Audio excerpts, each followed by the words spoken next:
রাত্র সে ভেবেছে যে আজকে কাজ করবে, দেখা যাচ্ছে আরে বাবা ফজর নামাজ ফজরের আজান দিতে দিতে এর আগে কাজ বিশ্বাস চলে গিয়েছে। আরে বাবা এমন মানুষ আছে যে এই মুহূর্তে ভাবতেছে যে আমি দুপুরের মধ্যে খেলবো, দুপুরের মধ্যে অমুক জায়গার মধ্যে যাবো, অমুক জায়গায় ঘুরতে যাবো, অমুক জায়গায় কাজ করতে থাকবো, এমন মানুষ এখনো ভাবতেছে। আরে বাবা দেখা যাচ্ছে আসরের টাইম হইতে হইতে ওই ব্যক্তির জান কবজ হয়ে যায়, হয় কি হয় না? হয়তো হয় না। আজকে যারা দুনিয়াতে চলে যাচ্ছে তারাও ভাবতেছে কালকে নামাজ পড়বো, তারা ভাবতেছে আমরা মাগরিব থেকে নামাজ পড়বো। এমনও মানুষ ভাবতেছে না আমি 2 দিন পর থেকে নামাজ পড়বো, আমার কাজ শেষ হোক আমি নামাজ পড়বো, আমার জামালা শেষ হোক আমি নামাজ পড়বো। আরে বাবা আজকে তুমি চলে যাবেন, তুমি যেদিন চলে যাইবা ওই দিনও তোমার সংসারে অনেক কাজ বাকি থাকবে, এমন ঠিক কিনা?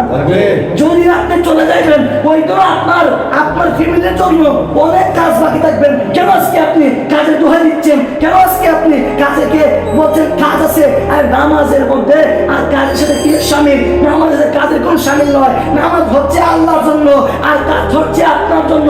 আরে বাবা এমন সন্তানদের খাওয়াইতেছো, এমন ছেলেদেরকে খাওয়াইতেছো, এমন বিবিদেরকে খাওয়াইতেছো যে বিবিগণ বেপরদার মধ্যে থাকে, যে ছেলেগণ বেপরদার মধ্যে থাকে, যে ছেলেগণ নামাজ পড়ে না, ওই সমস্ত ছেলেদেরকে খাওয়াইতেছো।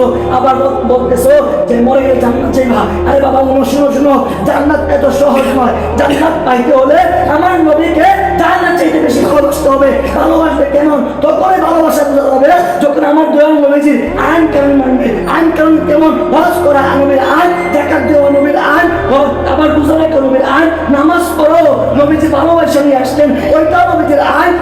ওইগুলো যখন পরিপূর্ণ মানা যাবে, ওইগুলো যখন মানার মতো মনের মধ্যে ইস্পিয়া জাগ্রত হবে, তখন বোঝা যাবে আপনি নবীজির কাকে প্রেমিক করে। সুবহানাল্লাহ, আল্লাহু আকবার। আজকে নামাজের দোহাই দিই, আজকে কাজের দোহাই দিয়ে নামাজ বাদ, কাজের দোহাই দিয়ে মিরাজ শরীফ বাদ, কাজের দোহাই দিয়ে সবকিছু বাদ। আরে বাবা আজকে আপনি ঘুমিয়েছেন, এমন তো হতে পারে আপনি এখন ঘুমিয়েছেন, আবার কিছুদিন পরে আপনার ঘুম ভাঙবে না। আর ঘুম না ভাঙলে কি হবে? আপনার যখন ঘুম ভাঙবে না, আপনি ঘুমিয়েছেন সুস্থ অবস্থায়, যখন ঘুম ভাঙবে না তখনই আপনাকে নিয়ে যাবে কবরস্থানে। ঠিক কিনা? ঠিক কিনা? আজকে ঘুমিয়েছেন রাত্রে, কাজ করবেন কালকে।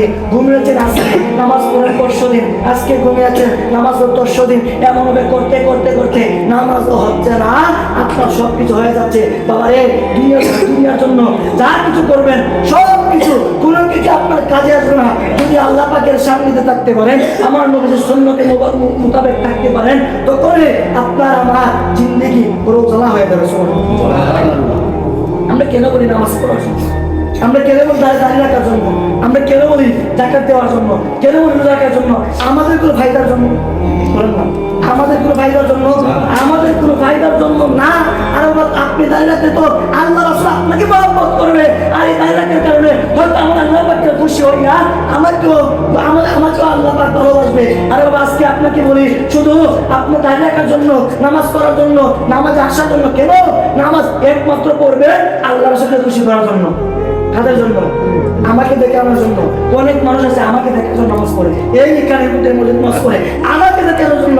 আমি মসজিদে থাকলে নামাজে আসে, আমি মসজিদে নাই নামাজ নাই, তার মানে কি ইমাম সাহেবকে দেখানোর নামাজ পড়া হয়? আরে এই নামাজ কবুল হবে না, হবে না, এই নামাজ কবুল হবে না। নামাজ পড়তে হবে, আমি তার নামাজ পড়তে হবে, আমি ঘুমে গিয়ে নামাজ পড়তে হবে। আরে বাবা নামাজ তো আমার জন্য নয়, নামাজ তো আল্লাহ রাসূলকে খুশি করার জন্য।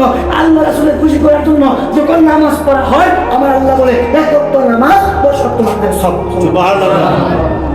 5 ওয়াক্ত নামাজ 50 ওয়াক্ত নামাজের সব দান করো। সুবহানাল্লাহ।